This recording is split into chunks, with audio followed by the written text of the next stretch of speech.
Captain 40 here, reporting for duty.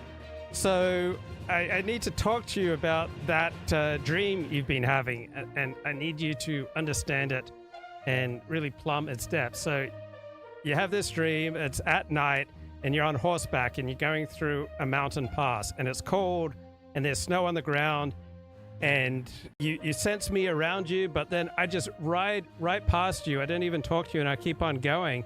And when you look back, you only see 4 hoof prints in the snow. And you say, 40, how did you abandon me when I needed you most? And I say, son, I didn't abandon you. That's when I picked you up, and I picked your horse up, and I put you over my shoulder, and I carried you. Okay, so anyway, I don't say nothing, and I just keep going by. I just ride on past, and I got my blanket like wrapped around me, and my head is down, and I ride past. And as I go past you, you see that I'm carrying fire in a horn the way that people used to do. And you can see the horn from the light inside it. It's like the color of the moon. And in the dream, right, you know that I'm going on ahead, right? And I'm fixing to make a fire somewhere out there in all that dark and all that cold. And you know that when you get there, I'll be there, right? Because I have gone to prepare a place for you so that where I am, you may be also. So I had this situation today. I was at a stoplight waiting for the walk signal, and this big old black SUV drives up, and there's this gorgeous blonde driver in like black evening wear, and then an attractive young female friend of hers eating frozen yogurt. And I'm like looking, and then they look at me. So what's the right thing to do here? Should I like quickly like turn away, or should I smile? Should I hold their gaze? Like, you know, the male gaze, it's a problematic thing these days. So what would you do in that situation? So I think I smiled, nodded, and then I turned and looked for my walk signal. Because I learned in one of my 12-step programs, all right, that, you know, staring at attractive young women doesn't do you any good. You don't want to be a starer, right? Staring can make people uncomfortable, and I'm not here to make people uncomfortable. Like, I am going on ahead.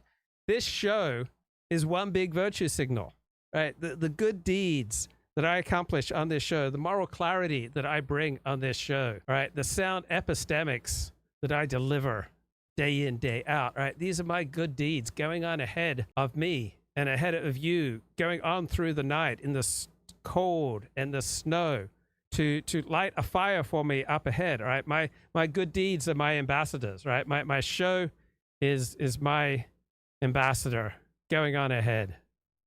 The main thing, right, the main thing is to deny them my essence. So I started talking to an art teacher, an art professor today, and she's got to work 3 jobs, right, to pay the bills. All right, like being an art teacher, art professor is not everything that you might think it's cracked up to be. So that's certainly challenging.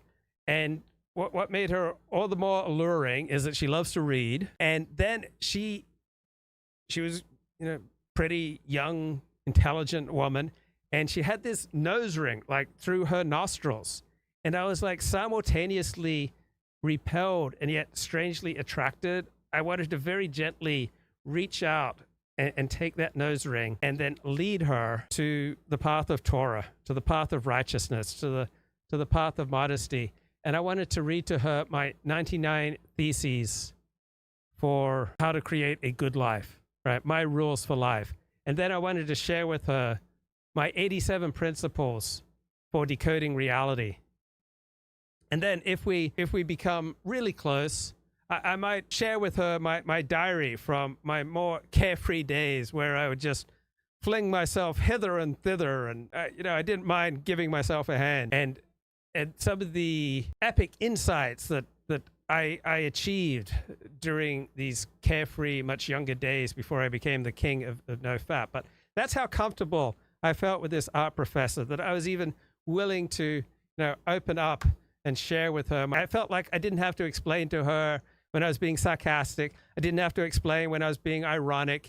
Didn't have to explain to her when I was being sarcastically and ironically mansplaining. I mean, do you understand? Do you get how beautiful that is when you start talking to someone and they get you? You don't have to explain things.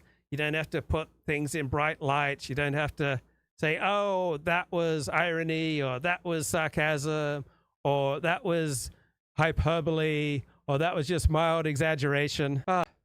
So refreshing. Then today, also refreshing, I saw this lovely young child in a school uniform. So where I come from, Australia, like all the kids wear school uniforms to school, whether it's public school, private school. Same in England, all the kids go to school in uniforms. And it was just so nice seeing an American kid in a school uniform. And I wanted to talk to the kid and his young mother, but I didn't want to interfere because they were very wrapped up in an intense conversation. Like she was pulling these different faces and he was just absolutely entranced.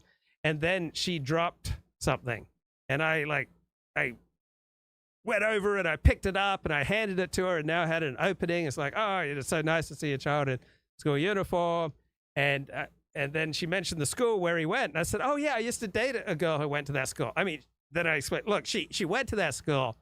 She graduated from that school. She'd graduated from that school, many years previous to my dating her. And the mother said, so she wasn't still wearing the school uniform? I said, well, only on special occasions. And then that was the end of the conversation. So I'm concerned. Was that inappropriate, what I said, that this lovely young woman I used to date only wore her school uniform on special occasions?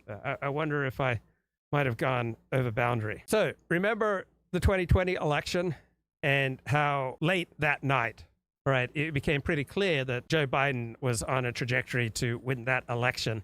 And Donald Trump comes out and gives a news conference saying that the election's been robbed from him. And then over the next few days and weeks, Donald Trump keeps harping on that the election was stolen from him and he just couldn't get any elite support, right? Republicans, by and large, did not follow him. And there were no great lawyers who were willing to take up his cause.